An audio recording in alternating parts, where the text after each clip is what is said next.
उत्तर प्रदेश के एक छोटे से गांव सरस्वतीपुर में एक शांत, साधारण और सम्मानित परिवार रहता था। मिश्रा परिवार। राजीव मिश्रा गांव के प्रशासनिक अधिकारी थे। अपने ईमानदार स्वभाव, न्यायप्रिय निर्णयों और सेवा भावना के लिए वे पूरे जिले में जाने जाते थे।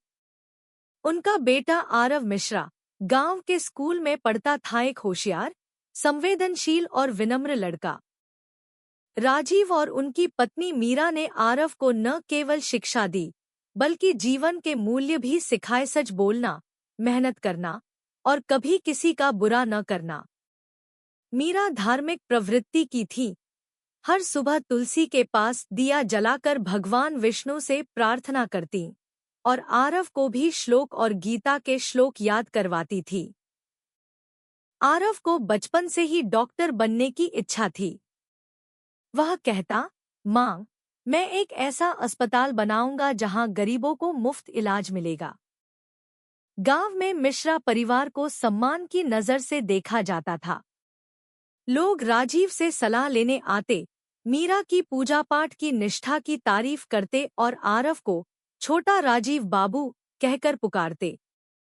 ऐसा लगता था मानो यह परिवार भाग्यशाली सितारे के नीचे जन्मा हो। साफ नियत, सच्चा जीवन और समाज की सेवा। स्कूल में आरव अव्वल आता, भाषण प्रतियोगिताओं में पहला स्थान पाता और हर शिक्षक की आंखों का तारा था। उसका सपना था लखनऊ जाकर मेडिकल की पढ़ाई करना। राजीव हालांकि सीमित संसाधनों वाले व्यक्ति थे, लेकिन उन्होंने अपने बेटे के सपनों को कभी छोटा नहीं समझा। तेरा सपना मेरा सपना है बेटा, वे कहते।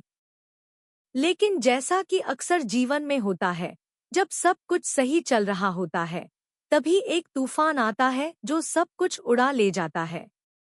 इस परिवार के साथ भी कुछ ऐसा ही होने वाला था। एक ऐसा हादसा जो आरव की मासूम आंखों से दुनिया की सारी रोशनी छीन लेगा।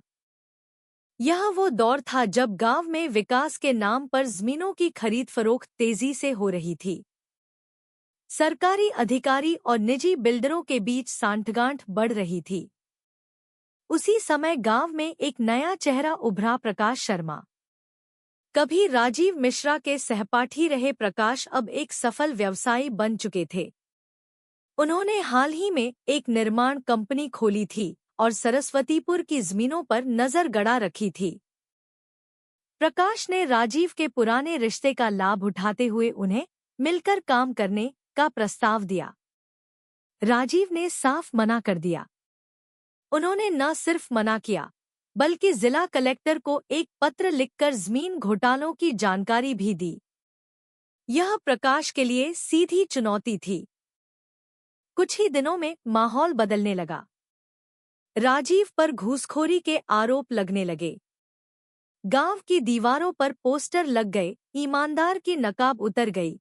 स्थानीय अखबारों में छपी खबरों ने आग में घी डालने का काम किया।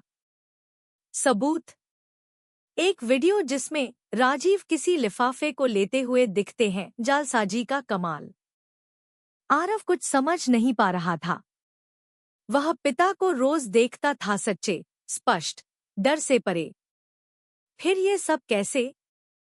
मीरा ने पहली बार पूजा करना बंद कर दिया। उन्होंने तुलसी के पास दिया नहीं जलाया। उनकी आंखों में प्रश्न थे, आंसू नहीं। प्रशासन ने राजीव को निलंबित कर दिया। गांव वालों की नजरें बदल गईं। जो कल तक आदर करते थे, आज पीठ पीछे बातें करने लगे। स्कूल में बच्चों ने आरव को चिढ़ाना शुरू कर दिया। घूसखोर का बेटा, पापी का वारिस, ये शब्द उसके कानों में आग की तरह पड़ते। फिर एक सुबह घर के आंगन में आरव ने अपने पिता को आम के पेड़ से झूलते हुए देखा। उस एक दृश्य ने आरव की जिंदगी दो टुकड़ों में बांट दी। पहले वाला आरव जो सपने देखता था, ईश्वर में विश्वास करता था, इंसानों को अच्छा समझता था, मर गया था। जो बचा था वो एक खाली खोल था, आंखों में शून्यता, दिल में आग। मीरा की हालत बिगड़ गई। हार्ट अटैक के बाद उन्हें जिला अस्पताल ले जाया गया, जहां उन्होंने 2 दिन बाद दम तोड़ दिया। 1 हफ्ते में आरव अनाथ हो गया। गांव वालों ने मुंह फेर लिया। रिश्तेदारों ने आर्थिक मदद से इनकार कर दिया। स्कूल से टीसी थमा दी गई। हमारा स्कूल प्रतिष्ठित है, हम विवाद नहीं चाहते, प्रधानाचार्य ने कहा। आरव के लिए अब कोई ठिकाना नहीं बचा था। एक बैग में किताबें, एक लोटा और एक चुप्पी, बस यही उसकी दुनिया थी। लेकिन इस अंधेरे में एक आशा की किरण बाकी थी। वह किरण अभी नहीं दिखी थी, लेकिन उसका बीज बोया जा चुका था। उसका नाम था संघर्ष। और यही संघर्ष आगे चलकर आरव को उस रोशनी की ओर ले जाएगा जिसे कोई तूफान बुझा नहीं सकता।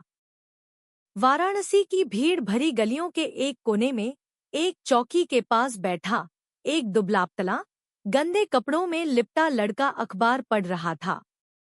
वह कोई आम भिखारी नहीं था। वह आरव मिश्रा था, भी सरस्वतीपुर गांव का सबसे होनहार छात्र, अब एक बेघर, समाज से बहिष्कृत, खुद के नाम से शर्मिंदा एक परछाई। पिछले कुछ महीनों में उसका जीवन पूरी तरह बदल चुका था। माँ बाप की मृत्यु, सामाजिक बहिष्कार और अपना सब कुछ खो देने के बाद आरव अब वाराणसी में भटक रहा था।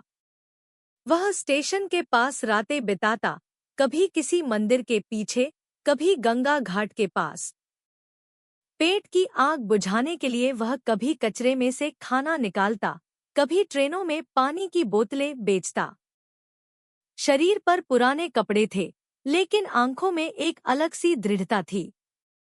वह टूट चुका था, पर बिखरा नहीं था। एक रात गंगा घाट पर, जब ठंडी हवा उसकी हड्डियों में समा रही थी, आरव ने गंगा की लहरों को देखा और मन में सोचा, क्या यही अंत है? क्या यही वह जीवन था जो उसकी माँ ने पूजा करते हुए उसके लिए मांगा था? क्या पिता ने इसलिए आत्महत्या की थी? वह उठा और गंगा की सीढ़ियों की ओर बढ़ा। ठंडी रात में सीढ़ियां उसके पांव चुभ रही थी, लेकिन वह चलता गया जैसे कोई अंदर से खींच रहा हो। जब वह पानी के किनारे पहुंचा और एक कदम और आगे बढ़ाया, तभी किसी ने उसका हाथ पकड़ लिया। क्या कर रहा है तू? एक कर्कश परंतु चिंता से भरी आवाज ने पूछा। आरव ने मुड़कर देखा।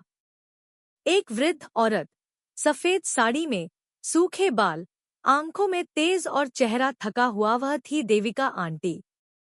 देविका एक विधवा थी, जिनका बेटा एक सड़क दुर्घटना में मारा गया था।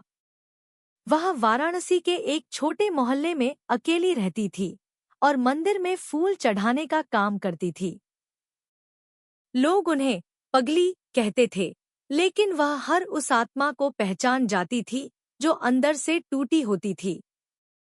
और उस रात उन्होंने आरव की आंखों में वही टूटन देखी जो बरसों पहले अपने बेटे के मरने पर खुद में देखी थी।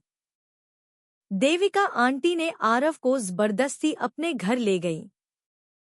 आरव ने विरोध किया, चिल्लाया, पर थका हुआ था। उस रात उसने एक साफ चादर पर सोने का अनुभव किया, शायद महीनों बाद। अगली सुबह देविका ने उसे खिचड़ी खिलाई। आरव ने बिना कुछ कहे खा लिया। फिर वह बोली, नाम क्या है तेरा? आरव ने धीमे से कहा, आरव मिश्रा। देविका चुप हो गई। उन्हें मिश्रा नाम में कुछ जाना पहचाना सा लगा, लेकिन उन्होंने और कुछ नहीं पूछा। अगले कुछ हफ्तों में देविका ने आरव को नहाना, साफ कपड़े पहनना और थोड़ा थोड़ा काम करना सिखाया। वह रोज सुबह उसे मंदिर ले जाती, जहां वह फूलों की माला बनाता और बूढ़ों को प्रसाद बांटता। धीरे धीरे आरव ने बोलना शुरू किया। उसने देविका को अपनी कहानी सुनाई, पिता की आत्महत्या, माँ की मृत्यु, गांव वालों की बेरुखी, स्कूल से निकाले जाने की पीड़ा। देविका ने चुपचाप सब सुना। फिर बोली, तेरे पिता ने ईमानदारी से जिया, तेरी माँ ने श्रद्धा से। तू क्यों हार मान गया? ईश्वर ने तुझे बाकी रख छोड़ा है, क्योंकि तुझसे कुछ करवाना है। आरव ने पहली बार चौंक कर उनकी तरफ देखा। क्या यह संभव था? क्या उसका जीवन अभी अधूरा था? देविका ने गीता की एक पंक्ति पढ़ी, कर्मण्येवाधिकारस्ते मा फलेषु कदाचन। फिर कहा, कर्म कर, फल की चिंता मत कर। तू बस उठ, फिर से खड़ा हो। तेरे पिता की सच्चाई तुझसे न्याय मांगेगी। यह वाक्य आरव के दिल में उतर गया। उस दिन के बाद आरव ने खुद को बदलना शुरू किया। उसने पास के सरकारी पुस्तकालय में जाना शुरू किया। पुराने, पीले पड़े हुए कानून की किताबें पढ़ना शुरू किया। उसके भीतर अब डॉक्टर बनने की आकांक्षा नहीं रही थी। अब वह वकील बनना चाहता था, क्योंकि अब वह जान गया था कि सच्चाई को मारने के लिए दुनिया झूठ के कितने रूप ले सकती है और कानून उसका एकमात्र हथियार हो सकता है।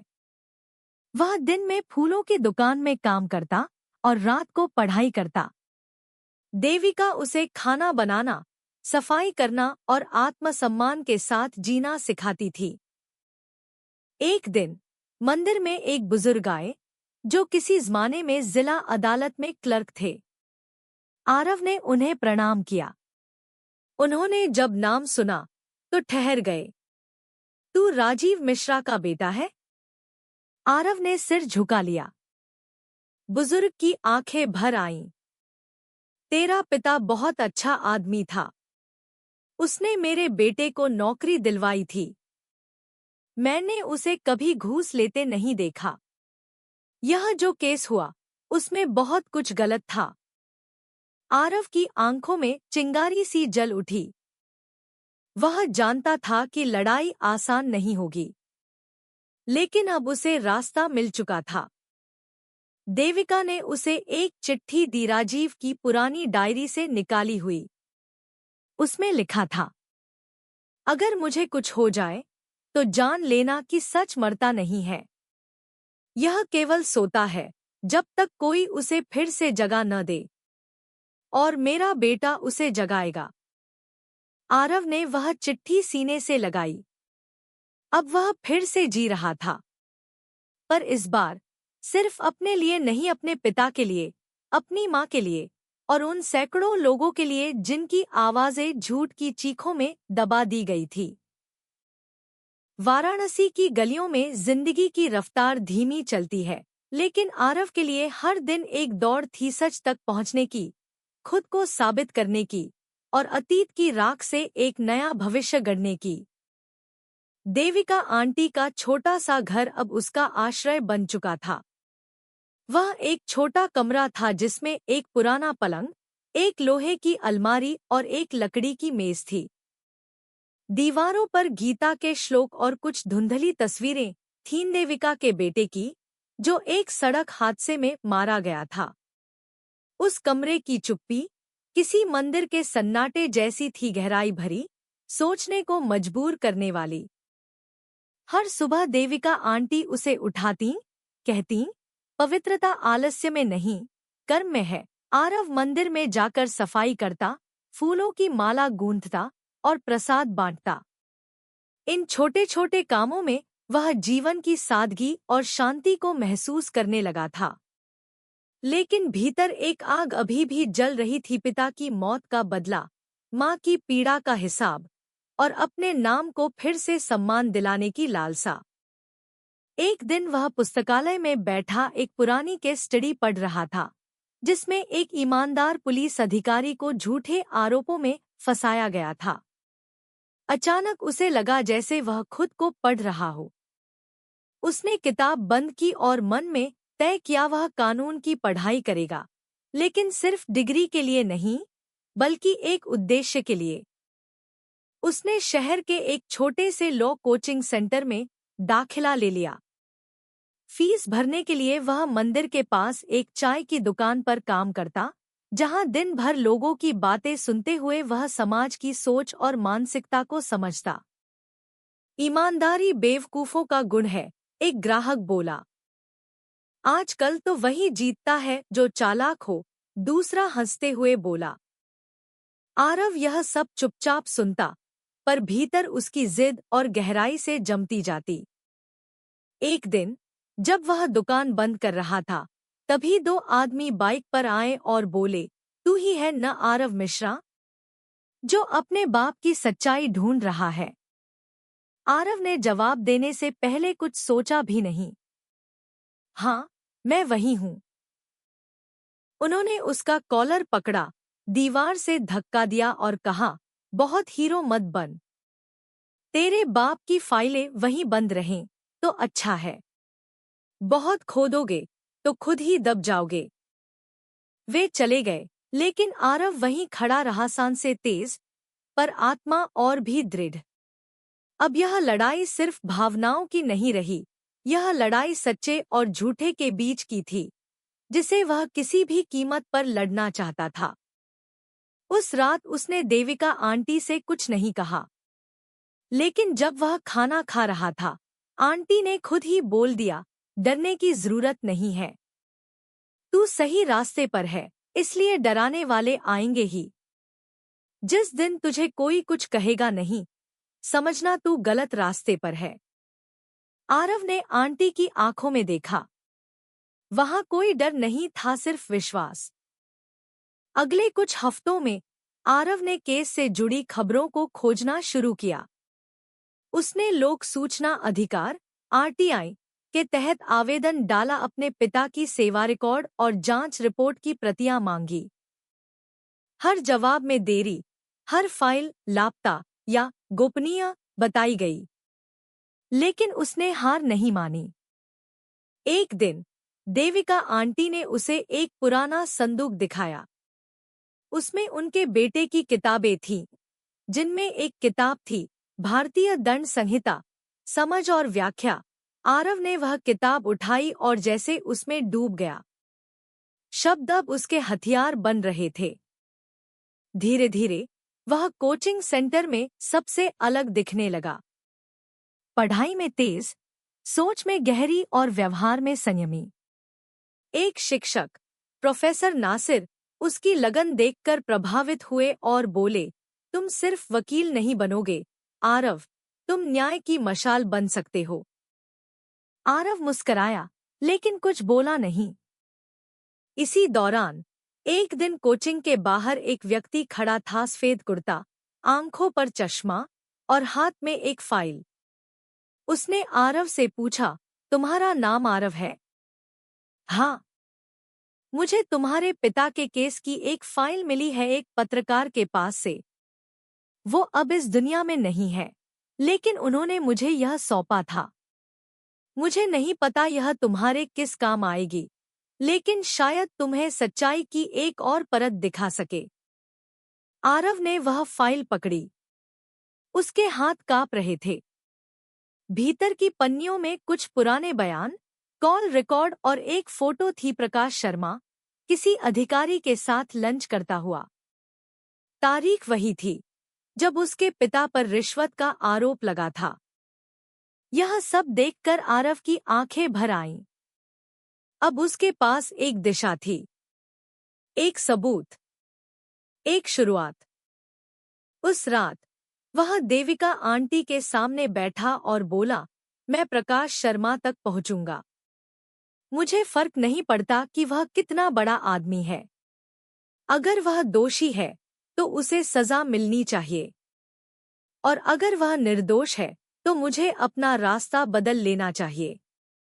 देविका आंटी मुस्कराईं। उन्होंने हाथ बढ़ाया और आरव का सिर सहलाया। यही है असली युद्ध, बाहर के झूठ से पहले अपने भीतर के संदेह को हराना। तू अब तैयार है, बेटा? उस रात पहली बार आरव ने खुले आसमान की ओर देखा और कहा, पापा, मैं आ रहा हूं आपकी सच्चाई को जिंदा करने। आरव के जीवन में अब दिन और रात का अर्थ बदल चुका था। पहले दिन वह था जब पेट भरना सबसे बड़ा लक्ष्य होता था, और रात वह थी जब अतीत के साए उसे सोने नहीं देते थे। लेकिन अब उसके दिन उद्देश्य से भरे थे और रातें तैयारी से। देविका आंटी का घर अब केवल शरण नहीं, बल्कि एक कार्यशाला बन चुका था जहां एक टूटे हुए लड़के का पुनर्निर्माण हो रहा था। सुबह 4 बजे उठना, स्नान करना, थोड़ी देर ध्यान में बैठना, फिर मंदिर का काम, चाय की दुकान की नौकरी और शाम को कोचिंग सेंटर। रात में जब पूरा मोहल्ला सो जाता, तब आरव की असली पढ़ाई शुरू होती। वह अब सिर्फ किताबें नहीं पढ़ता था, वह हर शब्द को समझने की कोशिश करता था। भारतीय दंड संहिता, दंड प्रक्रिया संहिता, भ्रष्टाचार निवारण अधिनियम में सब अब उसके लिए सूखी कानूनी भाषा नहीं थे, बल्कि उसके पिता की कहानी के अलग अलग अध्याय थे। कई बार उसे थकान घेर लेती, आंखें जलने लगती, हाथ कांपने लगते। ऐसे में वह देविका आंटी के कमरे में जाकर बैठ जाता। आंटी अक्सर उस समय माला फेर रही होती। बिना कुछ कहे वह उनके पास बैठ जाता। यह मौन उसके लिए किसी दवा से कम नहीं था। एक रात जब बारिश हो रही थी और बिजली बार बार चमक रही थी, आरव ने अचानक पूछा, आंटी, अगर सच इतना ही ताकतवर होता है तो मेरे पिता क्यों हार गए? देविका आंटी ने माला रख दी। कुछ देर चुप रहीं। फिर बोली, तेरे पिता हारे नहीं थे, वे अकेले थे। और अकेलापन सबसे बड़ा दुश्मन होता है। सच को ताकत मिलती है जब कोई उसे उठाकर चलने को तैयार हो। यह बात आरव के भीतर कहीं गहरे उतर गई। उसने समझा कि यह लड़ाई अकेले नहीं लड़ी जा सकती। अगले दिनों में उसने अपने जैसे कुछ और छात्रों से बात करनी शुरू की। कुछ ऐसे थे जिनके परिवार जमीन घोटालों में उजड़े थे, कुछ ऐसे जिनके माता पिता झूठे केस में फंसे थे।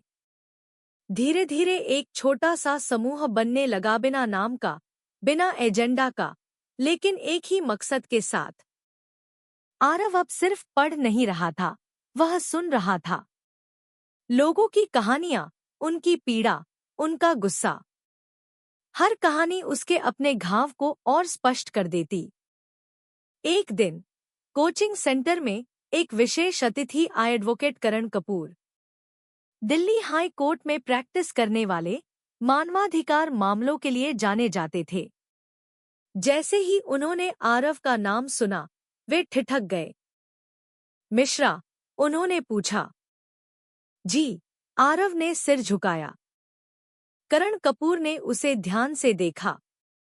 राजीव मिश्रा, क्या तुम उनके बेटे हो? आरव ने पहली बार बिना झिझक के जवाब दिया, हाँ, और मैं उनकी सच्चाई वापस लाना चाहता हूँ। करण कुछ देर चुप रहे। फिर बोले, तुम्हारे पिता मेरे सीनियर थे। उन्होंने मुझे सिखाया था कि कानून का मतलब सिर्फ धाराएं नहीं, बल्कि जिम्मेदारी होती है। उनके केस में बहुत कुछ गलत हुआ था।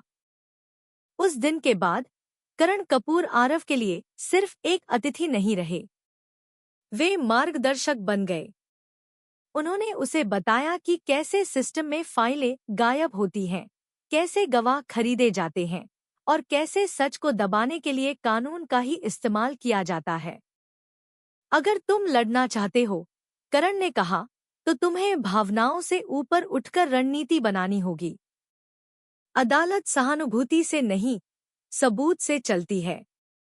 आरव ने यह बात गांठ बांध ली।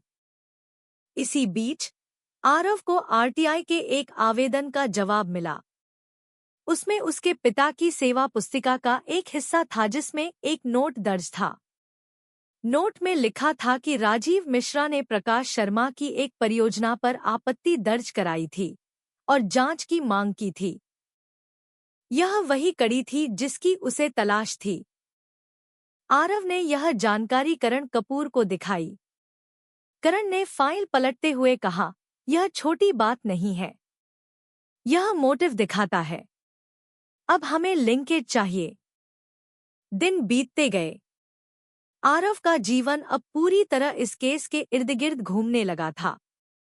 उसने अपने खाने पीने, सोने, यहाँ तक कि भावनाओं को भी नियंत्रित करना सीख लिया था। उसे समझ आ गया था कि यह लड़ाई लंबी होगी। लेकिन हर पुनर्जन्म के साथ एक परीक्षा भी आती है।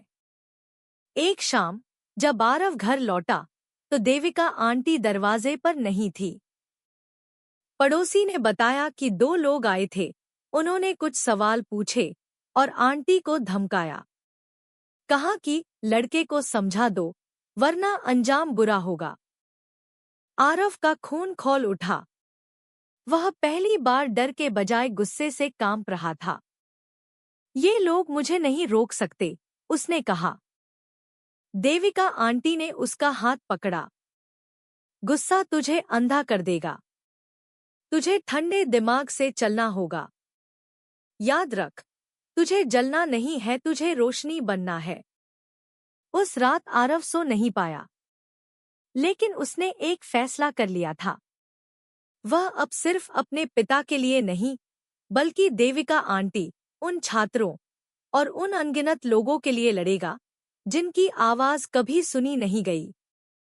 यह उसका पुनर्जन्म था। एक ऐसा पुनर्जन्म जिसमें वह पीड़ित नहीं, योद्धा बनने जा रहा था।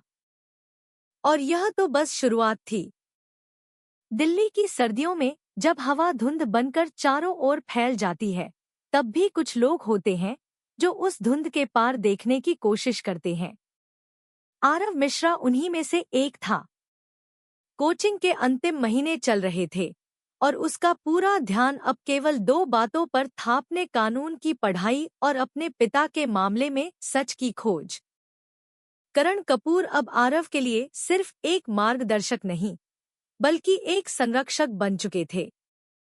उन्होंने आरव को दिल्ली के कुछ वरिष्ठ वकीलों से मिलवाया जो सरकारी मामलों और घोटालों में विशेषज्ञता रखते थे। एक वरिष्ठ अधिवक्ता अरुण त्रिवेदी, जो पूर्व में एक जांच आयोग का हिस्सा रह चुके थे, ने जब आरव की बातें सुनी और उसकी फाइलें देखीं, तो गंभीर होकर बोले, तुम्हारे पास जो है वो एक सामान्य केस नहीं है। ये एक पूरे तंत्र के खिलाफ लड़ाई है। क्या तुम तैयार हो? आरव ने बिना झिझक कहा, मैंने अपने माता पिता को खोया है, अब खोने को कुछ नहीं बचा। और अगर ये लड़ाई नहीं लड़ी तो मैं खुद को कभी माफ नहीं कर पाऊंगा। अरुण ने एक फाइल खींची और उसमें से एक दस्तावेज निकाला। वह एक पुराना शिकायत पत्र था जिसमें राजीव मिश्रा ने प्रकाश शर्मा की कंपनी द्वारा की गई जमीन हड़पने की शिकायत दर्ज करवाई थी। यह वही शिकायत थी जिसे निराधार बताकर बंद कर दिया गया था। लेकिन दस्तावेज पर एक हस्ताक्षर था, एक अधिकारी का जो अब सेवानिवृत्त हो चुका था। करण कपूर ने तुरंत आरव से कहा, हमें उस अधिकारी से मिलना होगा। अगर वह स्वीकार कर ले कि जांच दबाई गई थी, तो हमारे पास ठोस आधार होगा केस को फिर से खोलने का। आरव ने अगले ही दिन उस अधिकारी रमेश बहल से मिलने की कोशिश की। वह दिल्ली के बाहरी इलाके में एक फ्लैट में रहते थे और पहले तो उन्होंने मिलने से इनकार कर दिया। लेकिन जब आरव ने अपना नाम बताया तो दरवाजा धीरे से खुला। तुम राजीव का बेटा हो? रमेश बहल ने पूछा। आरव ने सिर हिलाया। उनके चेहरे पर झिझक, अपराध बोध और कुछ कहने की चाह एक साथ नजर आई। रमेश बहल ने धीरे धीरे बात शुरू की। मैं जानता हूं कि जो हुआ वो गलत था। हम पर ऊपर से दबाव था। प्रकाश शर्मा ने राजनीतिक पहुंच का इस्तेमाल किया। मैंने वह फाइल जानबूझकर दबा दी थी और आज भी उस रात की नींद नहीं आती। आरव ने कुछ नहीं कहा, लेकिन उसकी आंखों में आंसू आ गए।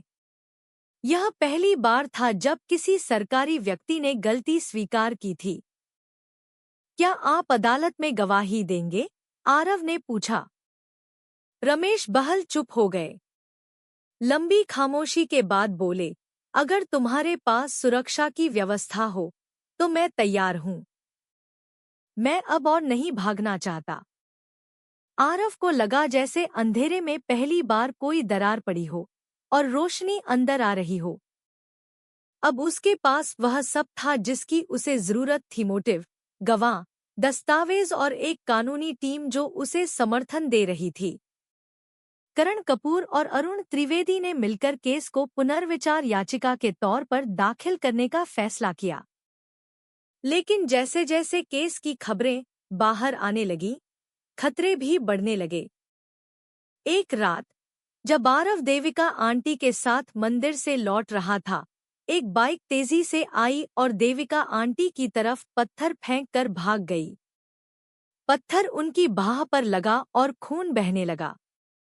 आरव आक्रोश से भर गया। पुलिस में रिपोर्ट दर्ज की गई, लेकिन किसी ने कुछ नहीं किया। करण कपूर ने आरव से कहा, अब तुम जिस रास्ते पर हो, वहां डरने का समय नहीं है, लेकिन हर कदम सोच समझ कर रखना होगा। आरव ने तय किया कि वह अब छुपकर नहीं, बल्कि खुलकर लड़ेगा। उसने अपने दोस्तों के साथ मिलकर एक यूट्यूब चैनल शुरू किया, जस्टिस फॉर राजीव। उसने वहां राजीव मिश्रा का जीवन, उनके कार्य और केस से जुड़े दस्तावेजों को सार्वजनिक करना शुरू किया। वीडियो वायरल हो गया।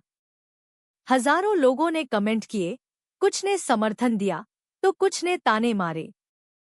लेकिन सबसे बड़ी बात थी, लोग अब इस केस के बारे में बात कर रहे थे। और जब लोग बात करने लगते हैं, तब सत्ता को डर लगने लगता है।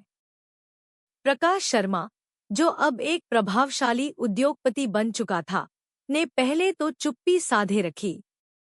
लेकिन जब एक टीवी चैनल ने इस मामले पर बहस आयोजित की और आरव को लाइव बुलाया, तो उसने एक प्रेस कॉन्फ्रेंस कर दी। मेरे खिलाफ चल रही यह मुहिम केवल एक भावनात्मक ड्रामा है। मैं कानून का सम्मान करता हूं और जो सच है वो सामने आ जाएगा। आरव ने उसी रात जवाब दिया, अगर आपके पास छिपाने को कुछ नहीं है, तो फिर जांच से डर क्यों? अब लड़ाई कोर्ट से ज्यादा पब्लिक स्पेस में लड़ी जा रही थी। लोग ट्विटर पर जस्टिस फॉर राजीव ट्रेंड करने लगे। कुछ नामी पत्रकार भी इस मामले में रुचि दिखाने लगे। इसी दौरान आरव को एक अज्ञात स्रोत से एक पेन ड्राइव मिली। उसमें एक ऑडियो क्लिप थी, प्रकाश शर्मा और एक सरकारी अधिकारी की बातचीत, जिसमें केस को दबाने की योजना बनाई जा रही थी। करण कपूर ने फॉरेंसिक जांच करवाई और पुष्टि हुई कि आवाज प्रकाश की ही थी। यह अब आरव का सबसे बड़ा हथियार था।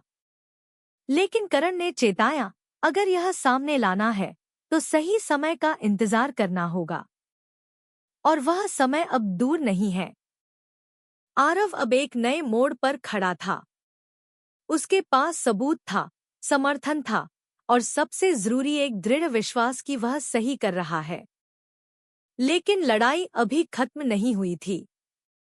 असली युद्ध तो अब शुरू होने वाला था, वह युद्ध जिसमें या तो सच जिंदा रहेगा या झूठ और ताकत एक बार फिर जीत जाएंगे।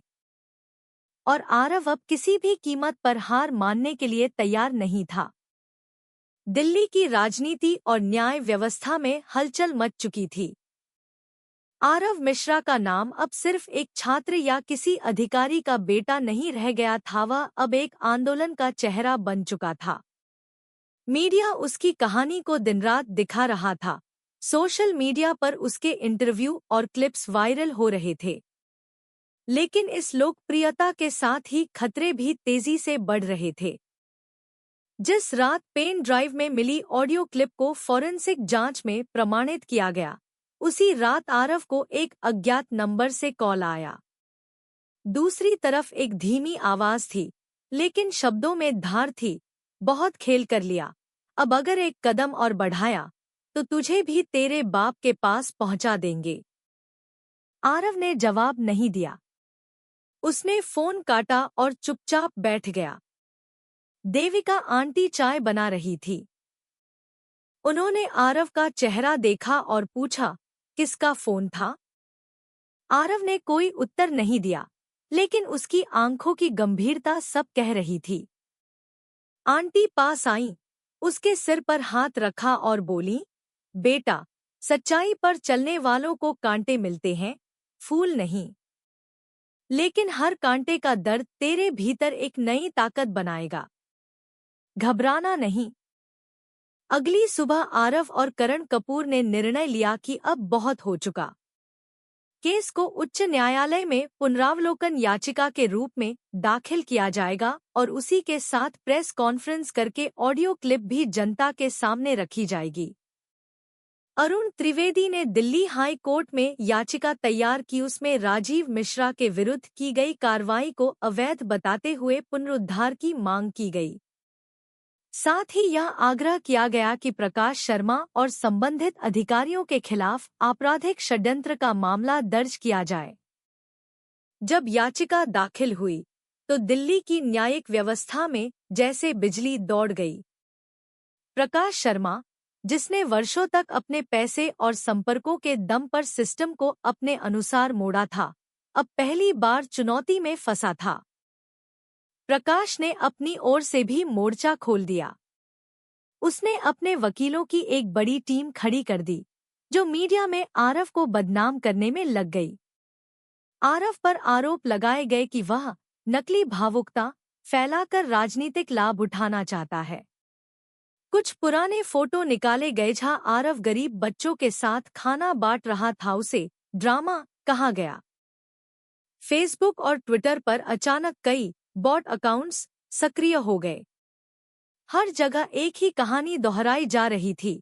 आरव मिश्रा सिर्फ सहानुभूति की राजनीति कर रहा है। उसके पिता तो पहले ही दोषी थे। एक गुमनाम लड़का अब हीरो बनना चाहता है। करण कपूर ने इस पर टिप्पणी करते हुए कहा, जब भी कोई सच्चाई को उठाता है तो झूठ की सबसे बड़ी ताकत उसे चुप कराने में लग जाती है। लेकिन अगर आवाज सच्ची हो तो वह शोर से नहीं डरती। इन सबके बीच देविका आंटी की तबीयत अचानक बिगड़ गई। उन्हें सांस लेने में तकलीफ होने लगी।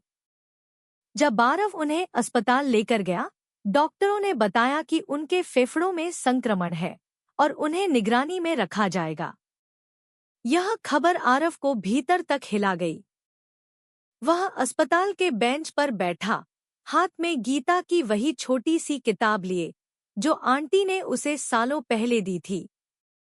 उसने धीरे धीरे पढ़ा, न जायते म्रियते वा कदाचित। आत्मा न तो जन्म लेती है न ही मरती है। उस वाक्य ने उसे स्थिर किया। आंटी की सीख उसे हर कठिन घड़ी में संभालती रही थी और आज भी वह शब्द उसे ढाढ़स दे रहे थे।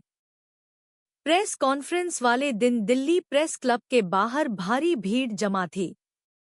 मीडियाकर्मी, छात्र, आम लोगस भी आरव को देखने आए थे। करण कपूर ने शुरुआत की, फिर अरुण त्रिवेदी ने केस के तथ्यों को पेश किया। अंत में आरव ने मंच पर कदम रखा। कुछ पल खामोशी छाई रही। फिर उसने कहा, मुझे आज यह कहने में गर्व है कि मैं उस व्यक्ति का बेटा हूं जो झूठ के सामने झुका नहीं, जिसने अपने कर्तव्य को आखिरी सांस तक निभाया। आज मैं जो भी कर रहा हूं वह सिर्फ मेरे पिता के लिए नहीं, बल्कि हर उस व्यक्ति के लिए है जिसे यह सिस्टम कुचलने की कोशिश करता है। उसने ऑडियो क्लिप चलवाई। प्रकाश शर्मा की आवाज स्पष्ट थी, वो मिश्रा बहुत ज्यादा ईमानदार बन रहा है, उसे निपटाना पड़ेगा। फाइल को खत्म कर दो, मीडिया में घोटाला बनवा दो। हॉल में सन्नाटा था। पत्रकारों के कैमरे झपझपा रहे थे। यह पल निर्णायक था।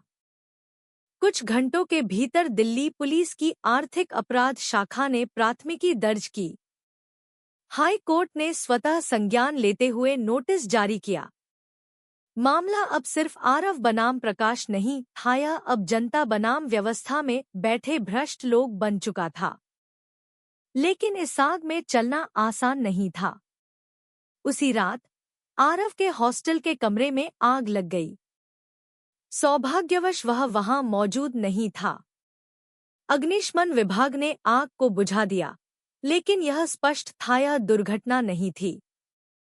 करण कपूर ने आरव को एक सुरक्षित स्थान पर शिफ्ट कर दिया। उन्होंने कहा, अब तुम्हारे खिलाफ सब कुछ होगा, शब्द, हिंसा, साजिश।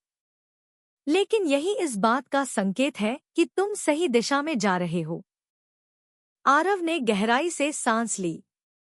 उसके भीतर अब डर नहीं था, बस एक निश्चय था उस लड़ाई को अंतिम मुकाम तक पहुंचाने का, जिसे उसके पिता अधूरा छोड़ गए थे।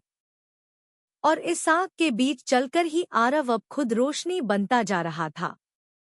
दिल्ली उच्च न्यायालय की पुरानी इमारत के बाहर उस दिन माहौल असाधारण था। मीडिया वैन, पुलिस की गाड़ियां, प्रदर्शनकारी छात्र और पत्रकारों की भीड़ सभी एक ऐतिहासिक सुनवाई के गवाह बनने आए थे। यह वही दिन था जिसका इंतजार आरव मिश्रा को वर्षों से था। एक ऐसा दिन जब उसके पिता के नाम पर लगे झूठे दाग मिटाए जा सकते थे और एक भ्रष्ट व्यवस्था को कटघरे में खड़ा किया जा सकता था। अदालत के भीतर भी वातावरण भारी था। दोनों पक्षों के वकील अपनी अपनी फाइलों के साथ तैयार बैठे थे। न्यायाधीश, एक गंभीर और अनुभवी महिला, जो सामाजिक न्याय के मामलों में अपनी सख्ती के लिए जानी जाती थी, पीठासीन थी। करण कपूर ने प्रारंभिक वक्तव्य में कहा, महोदय, यह केवल एक कर्मचारी के विरुद्ध हुए अन्याय की कहानी नहीं है, यह उस पूरे सिस्टम पर सवाल है जो सत्य को दबाने के लिए झूठ और सत्ता का सहारा लेता है। राजीव मिश्रा की आत्महत्या एक निजी त्रासदी नहीं थी, वह एक संस्थागत हत्या थी।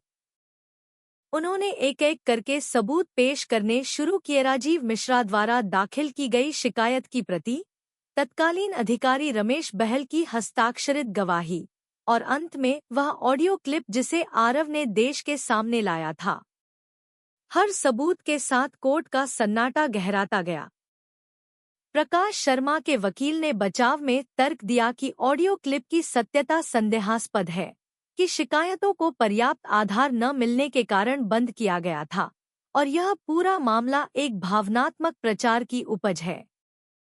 लेकिन जब फॉरेंसिक विभाग के अधिकारी ने कोर्ट में पुष्टि की कि ऑडियो क्लिप पूरी तरह से असली है और उसमें किसी प्रकार की छेड़छाड़ नहीं की गई, तब बचाव पक्ष की चुप्पी गहरी हो गई। उसके बाद कोर्ट में एक गवाह पेश किया गया, एक सेवानिवृत्त पत्रकार, जिनके पास वह मूल पेन ड्राइव आई थी। उन्होंने अपने बयान में कहा, मुझे यह क्लिप एक अज्ञात व्यक्ति ने भेजी थी, लेकिन जब मैंने इसे सुनकर पुष्टि करने की कोशिश की तो मुझे कई बार धमकी मिली। मैं डर गया था, लेकिन जब आरव मिश्रा की लड़ाई देखी तब लगा कि अब चुप रहना पाप है।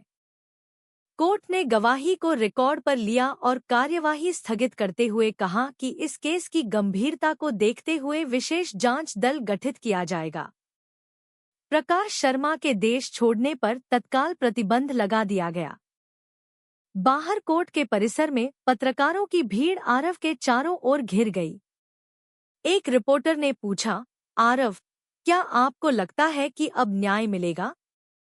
आरव ने शांत स्वर में उत्तर दिया, मैं यह नहीं कह सकता कि अंत क्या होगा, लेकिन मैंने यह जरूर सीखा है कि जब तक आप आवाज उठाते हैं तब तक आप अकेले नहीं होते। यह सिर्फ मेरी लड़ाई नहीं थी, यह उन सब की लड़ाई है जो सच्चाई के लिए खड़े होते हैं, चाहे कीमत कुछ भी हो। उस रात जब वह अस्पताल गया तो देखा कि देविका आंटी की हालत और भी बिगड़ गई है। डॉक्टरों ने उसे आईसीयू में रखा था। आरव उनके पास बैठा, हाथ पकड़े हुए। उन्होंने आंखें खोलीं और धीमे से कहा, कहीं तक तो पहुंच गया है बेटा, अब रुके मत। तुझे ताज नहीं चाहिए, तुझे एक मशाल बनना है। उनकी आंखें फिर बंद हो गईं। आरव ने महसूस किया जैसे कोई शक्ति उसके भीतर उतर रही हो, शांत, स्थिर, लेकिन अडिग। कुछ ही दिनों में मीडिया में आरव का नाम और ज्यादा चर्चा में आने लगा। कई छात्र संगठनों, सामाजिक कार्यकर्ताओं और पूर्व नौकरशाहों ने खुला समर्थन देना शुरू किया। कई और पुराने केस सामने आने लगे, जिनमें अधिकारियों को जानबूझकर फंसाया गया था। सरकार पर दबाव बढ़ा। विपक्ष ने संसद में यह मुद्दा उठाया। एक विशेष संसदीय समिति ने प्रकाश शर्मा और उसके सहयोगियों के खिलाफ प्रारंभिक जांच शुरू कर दी। इसी बीच कोर्ट में अगली सुनवाई में प्रकाश शर्मा को व्यक्तिगत रूप से उपस्थित होने का आदेश दिया गया। वह भारी सुरक्षा के बीच कोर्ट पहुंचा, लेकिन उसकी चाल में अब वह आत्मविश्वास नहीं था।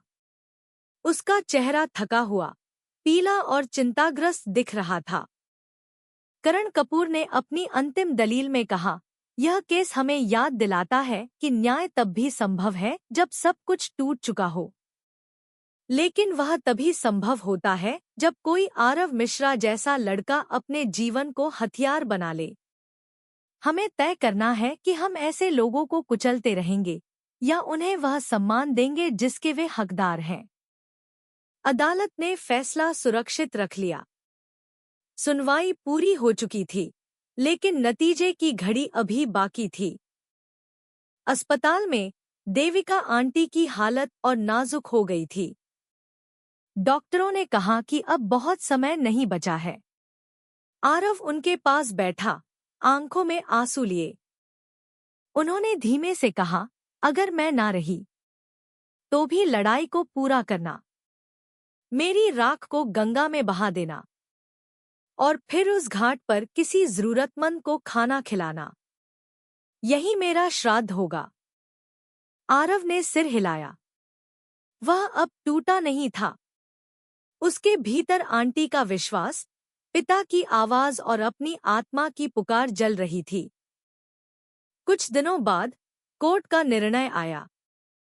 राजीव मिश्रा के खिलाफ की गई कार्रवाई को असंवैधानिक बताया गया। उन्हें मरणोपरांत निर्दोष घोषित किया गया। प्रकाश शर्मा और संबंधित अधिकारियों पर आपराधिक साजिश और सबूत मिटाने के आरोप में केस दर्ज करने का आदेश दिया गया। आरव ने उस दिन कोई भाषण नहीं दिया।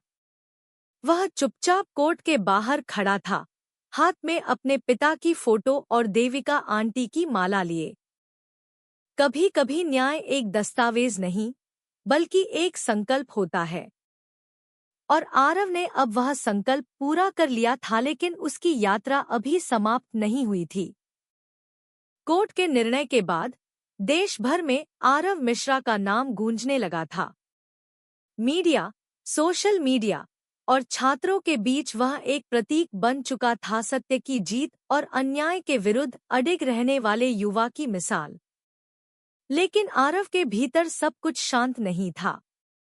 बाहरी दुनिया भले ही न्याय का उत्सव मना रही थी, लेकिन उसके भीतर एक गहरा द्वंद्व उभर रहा था। राजीव मिश्रा को मरणोपरांत निर्दोष घोषित कर दिया गया था।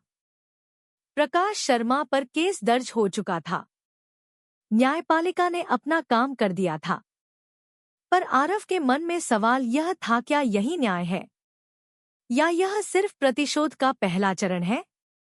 उस रात वह फिर से गंगा घाट पर गया, वहीं जहां कभी उसने खुद को समाप्त करने की सोची थी। हवा में ठंडक थी, पानी में शांति, लेकिन दिल में उथल-पुथल। वह अकेले बैठा था, हाथ में वही गीता की किताब जो देविका आंटी ने दी थी। पन्ने पलटते पलटते उसकी नजर उस श्लोक पर पड़ी। क्रोधात् भवति सम्मोहः, सम्मोहात् स्मृति विभ्रमा, स्मृति भ्रंशात् बुद्धि नाशः, बुद्धि नाशात् प्रणश्यति। अर्थात क्रोध से भ्रम उत्पन्न होता है, भ्रम से स्मृति का नाश होता है, स्मृति के नाश से बुद्धि का नाश होता है और बुद्धि के नाश से मनुष्य का विनाश होता है। वह देर तक इस श्लोक को देखता रहा। उसके अंदर कुछ टूटता और कुछ बनता जा रहा था। क्या वह अभी भी न्याय के मार्ग पर था या अब वह सिर्फ बदला लेना चाहता था? अगले दिन करण कपूर ने बताया कि सीबीआई ने प्रकाश शर्मा को गिरफ्तार कर लिया है और पूछताछ शुरू हो गई है। लेकिन प्रकाश के वकीलों ने अग्रिम जमानत की याचिका लगा दी है। सिस्टम अभी भी उसके पक्ष में झुक सकता है। करण ने आरव से पूछा, क्या तुम चाहते हो कि हम इस केस को तेज करें? चाहो तो हम मीडिया और राजनीतिक दबाव बढ़ा सकते हैं। आरव ने कुछ देर सोचा, फिर पूछा, अगर मैं ये सब ना करूं, तो क्या प्रकाश शर्मा को छोड़ दिया जाएगा? करण बोले, संभव है। लेकिन यह भी संभव है कि कानूनी प्रक्रिया अपने आप चले और फैसला अपने समय पर आए। आरव ने गहरी सांस ली। मैं उसे सजा दिलाना चाहता हूँ, लेकिन नफरत के साथ नहीं। मैं चाहता हूँ कि उसे उसके अपराध का एहसास हो, सिर्फ जेल की सलाखों के पीछे से नहीं, बल्कि अपनी अंतरात्मा के सामने खड़े होकर। करण ने उसे देखा। पहली बार एक युवा ने प्रतिशोध के बजाय विवेक चुना था। इसी बीच देविका आंटी की हालत और बिगड़ गई। अस्पताल में उनका अंतिम समय चल रहा था। आरव उनके पास बैठा, आंखों में नमी लिए। आंटी ने आंखें खोली और कहा, तेरे भीतर जो आग थी, वह अब दीपक बन गई है।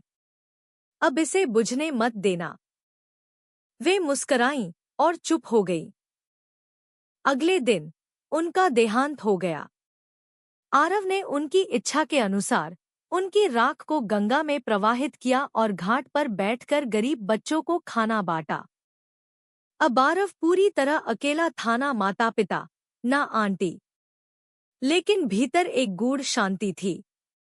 उसने अपना जीवन पा लिया था, उद्देश्य पा लिया था, और शायद आत्मा की मुक्ति भी।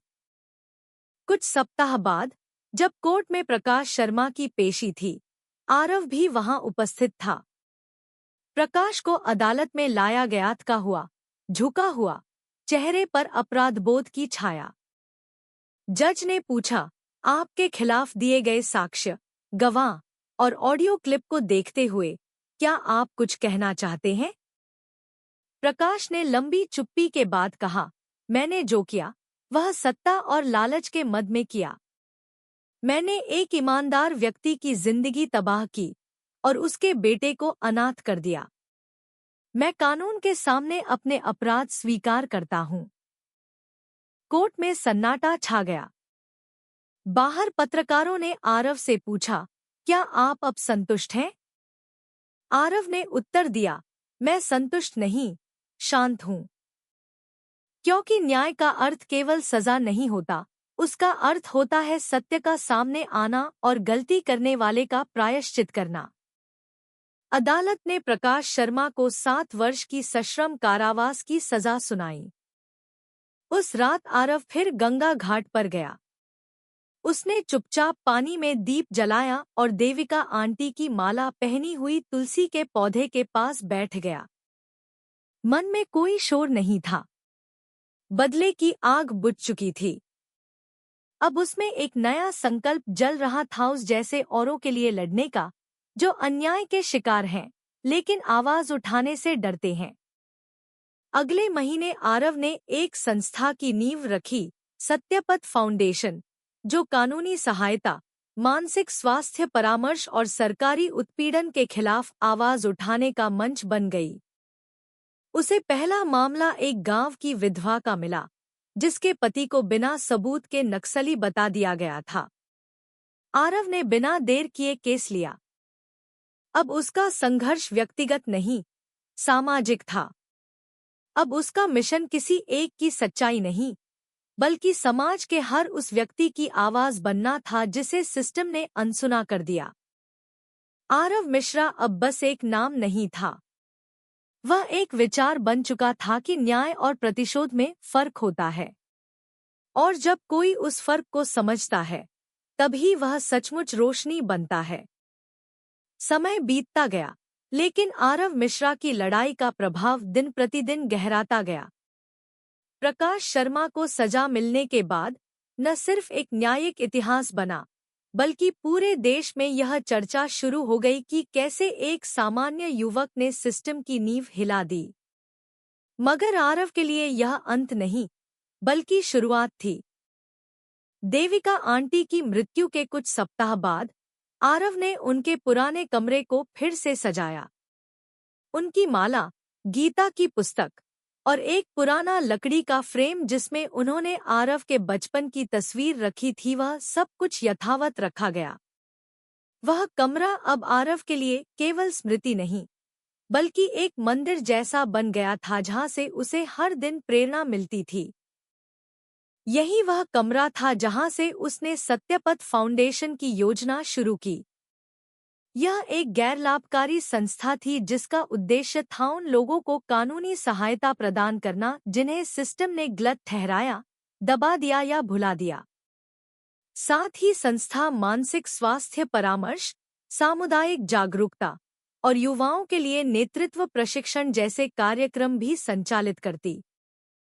शुरुआत में संसाधनों की कमी थी। कोई बड़ी फंडिंग नहीं थी, न ही कोई राजनीतिक या कॉरपोरेट सहयोग। लेकिन आरव के पास था अनुभव, ईमानदारी और लोगों का विश्वास। उसने अपने पुराने दोस्तों, कोचिंग सेंटर के साथियों और सोशल मीडिया के माध्यम से एक छोटी टीम बनाई। हर कोई स्वयंसेवक था। कोई ग्राफिक डिजाइन करता, कोई वीडियो एडिट करता, कोई कॉल रिसीव करता। आरव ने संस्था का पहला कार्यालय उसी मंदिर के पास एक छोटे से कमरे में खोला, जहां वह पहले फूलों की माला गूंथता था। वह चाहता था कि उसकी यात्रा वहीं से दोबारा शुरू हो जहां वह कभी टूटा था। पहला केस एक ग्रामीण महिला, रेखा देवी का था, जिनके पति को बिना सबूत के आतंकवादी गतिविधियों में संलिप्त बताकर जेल में डाल दिया गया था। संस्था ने केस की समीक्षा की, दस्तावेज एकत्र किए और एक स्वतंत्र वकील से संपर्क किया। 3 महीने की कानूनी लड़ाई के बाद कोर्ट ने पाया कि गिरफ्तारी में प्रक्रिया का पालन नहीं हुआ था और रेखा देवी के पति को रिहा कर दिया गया। जब रेखा देवी ने अपने पति के साथ आरव को धन्यवाद देने के लिए फूलों की माला पहनाई, तो आरव की आंखें भर आईं। यह वह क्षण था जब उसे पहली बार लगा कि उसकी पीड़ा ने किसी और के जीवन में आशा जगा दी है। फिर एक और मामला आया। एक दलित युवक को चोरी के झूठे आरोप में पुलिस ने हिरासत में लेकर बुरी तरह पीटा था। फिर एक रेप पीड़िता जिसे थाने से भगा दिया गया था। फिर एक ट्रांसजेंडर महिला, जिसे किराए पर घर नहीं मिल रहा था। धीरे धीरे सत्यपथ फाउंडेशन एक आवाज बनता गया उन सभी के लिए जिनकी आवाज कहीं नहीं सुनी जाती। संस्था ने केवल कानूनी मदद तक खुद को सीमित नहीं रखा। आरव ने एक आउटरीच प्रोग्राम शुरू किया, जिसका नाम था हम भी हैं, जिसमें विभिन्न समुदायों में जाकर लोग अपने अनुभव साझा करते थे, कानूनी अधिकारों की जानकारी दी जाती थी और एक खुला संवाद स्थापित किया जाता था। एक बार एक गांव की सभा में एक वृद्ध किसान ने आरव से कहा, बाबू, हम तो सोचते थे कि कानून बड़े लोगों का होता है, लेकिन अब लगता है कि ये हमारा भी है। उस वाक्य ने आरव को भीतर तक छू लिया। इस दौरान मीडिया भी सत्यपथ फाउंडेशन की गतिविधियों को कवर करने लगी। कुछ न्यूज़ चैनलों ने डॉक्यूमेंट्री बनाई, जिसमें आरव की यात्रा को दिखाया गया, एक टूटे हुए लड़के से एक सामाजिक योद्धा तक। उसके भाषण अब विश्वविद्यालयों में बुलाए जाने लगे। लॉ स्कूल के छात्र उसे अपना आदर्श मानने लगे। लेकिन सफलता के साथ चुनौतियां भी बढ़ती गईं। एक बार संस्था के दफ्तर के बाहर पोस्टर चिपकाए गए, देशद्रोही, झूठा मसीहा, टुकड़े टुकड़े गैंग का एजेंट। सोशल मीडिया पर गाली-गलौज बढ़ गई। एक दिन संस्था की वेबसाइट हैक कर दी गई। आरव ने इन सब का सामना संयम से किया। उसने अपनी टीम से कहा, हमें लड़ाई लड़नी है, लेकिन दुश्मनों से नहीं, उस सोच से जो अन्याय को सामान्य समझती है। हम हर बार जवाब नहीं देंगे, क्योंकि हमारी ताकत हमारे काम में है, शब्दों में नहीं। उसने एक नई पहल शुरू की, न्याय संवाद, जिसमें विरोध करने वालों को भी आमंत्रित किया जाता था। विचारधारा के भेद से परे जाकर संवाद की संस्कृति स्थापित करने की कोशिश की गई। एक दिन एक युवा छात्रा, नीलम, संस्था में शामिल हुई। उसका भाई पुलिस हिरासत में मारा गया था। आरव ने उसे देखा और महसूस किया जैसे वह खुद को देख रहा हो, दर्द में डूबी लेकिन दृढ़। नीलम अब संस्था की कोर टीम में शामिल हो गई और धीरे धीरे उसने कई पीड़ितों के केस को सामने लाने में महत्वपूर्ण भूमिका निभाई। आरव ने एक साक्षात्कार में कहा, मैं यह नहीं कहता कि मैं दुनिया बदल दूंगा, लेकिन मैं यह जरूर कहता हूं कि जहां अंधेरा है वहां मैं एक दीपक जरूर जलाऊंगा। समय के साथ संस्था को कुछ अंतर्राष्ट्रीय पुरस्कार भी मिले, लेकिन आरव ने हमेशा कहा, सम्मान हमारे काम का प्रतिबिंब हो सकते हैं, लेकिन हमारी पहचान उस मुस्कान में है जो किसी को न्याय मिलने पर आती है। वह अब एक संस्थापक था, एक नेता, लेकिन उसके भीतर का वह लड़का अब भी जिंदा था जो मंदिर में बैठकर गीता पढ़ता था, जो पिता की आत्मा से बात करता था और जो आज भी देविका आंटी की माला को अपने कमरे में सबसे पवित्र स्थान पर रखता था। सत्यपथ फाउंडेशन अब एक आंदोलन बन चुका था, एक ऐसी ज्वाला से जन्मा हुआ आंदोलन जिसने अपने दुख को रोशनी में बदल दिया। और आरव जानता था कि उसका काम अभी पूरा नहीं हुआ है। सर्दियों की एक सुबह थी। सूरज की किरणें धीरे धीरे कोहरे को चीरते हुए जमीन तक पहुंच रही थी। दिल्ली के उत्तर पश्चिम में एक सरकारी स्कूल के मैदान में सैकड़ों बच्चे, शिक्षक, अभिभावक और सामाजिक कार्यकर्ता इकट्ठा हुए थे। मंच के ऊपर एक साधारण बैनर लगा था, सत्यपथ का दीपोत्सव, एक प्रकाश जो कभी नहीं बुझा। आरव मिश्रा मुख्य अतिथि के रूप में बुलाए गए थे, लेकिन वह आज मंच पर नहीं, बच्चों के साथ जमीन पर बैठा था। उसके चेहरे पर वही सादगी, वही गहराई और वही आत्मविश्वास था जिसे जीवन की सबसे कठिन आग ने तपाकर बनाया था। कार्यक्रम के अंत में जब संचालक ने उन्हें बोलने के लिए आमंत्रित किया, तो आरव मंच पर चढ़े, माइक के सामने रुके और कुछ पल तक चुप रहे। फिर बोले, जब मैं छोटा था तो मुझे लगता था कि रोशनी बाहर जलती है, दिए में, सूरज में, बिजली में। पर अब मैं जानता हूं कि असली रोशनी भीतर होती है, और अगर वह जल जाए तो दुनिया का कोई अंधेरा उसे बुझा नहीं सकता। उनकी आवाज में न कोई आक्रोश था, न दर्द, सिर्फ अनुभव था और जीवन का सच्चा रस। इस कार्यक्रम में आरव ने सत्यपथ छात्र सहायता निधि की घोषणा की, जो उन बच्चों की शिक्षा का खर्च वहन करेगी जिनके परिवार किसी कानूनी या सामाजिक उत्पीड़न के शिकार हुए हैं। यह वही सपना था जो उसने अपनी मां से किया था, एक ऐसा स्थान जहां किसी को पैसों या व्यवस्था के कारण अपने सपने ना छोड़ने पड़े। इसके कुछ ही दिनों बाद उसे संयुक्त राष्ट्र के मानवाधिकार मंच पर बोलने के लिए आमंत्रित किया गया।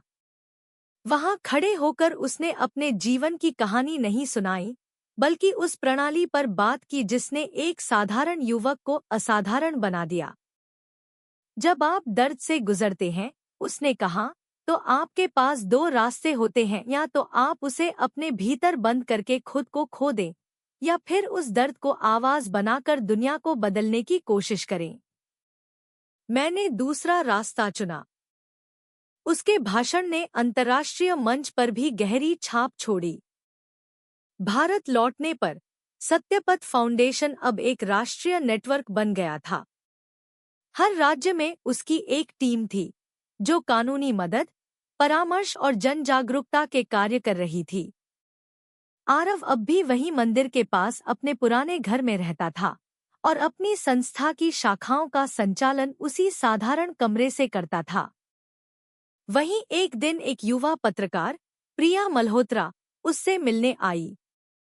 उसने कहा, आपने अपने पिता का नाम साफ किया, समाज में क्रांति लाई, पर आपने कभी अपनी जिंदगी को निजी तौर पर नहीं जिया।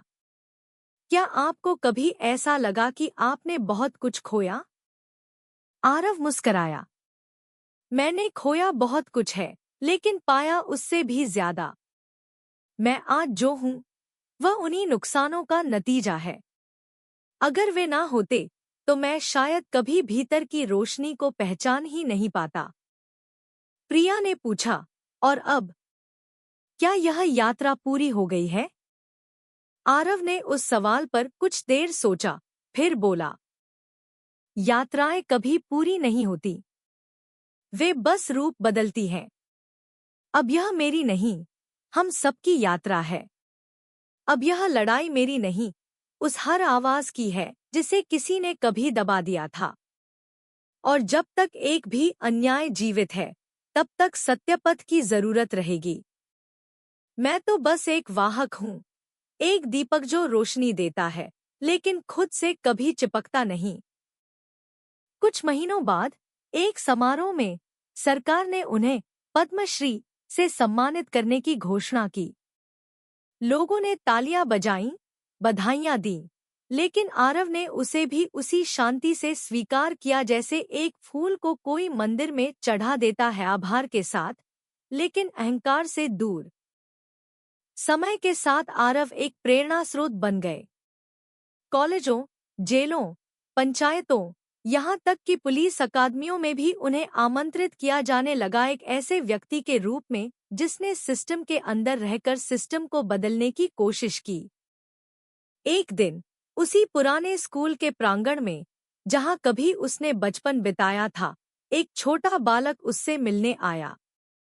वह कांपते हुए बोला, सर, मेरे पापा भी जेल में हैं। सब कहते हैं कि वो दोषी हैं, पर मुझे लगता है वो नहीं है। क्या आप मेरी मदद करेंगे?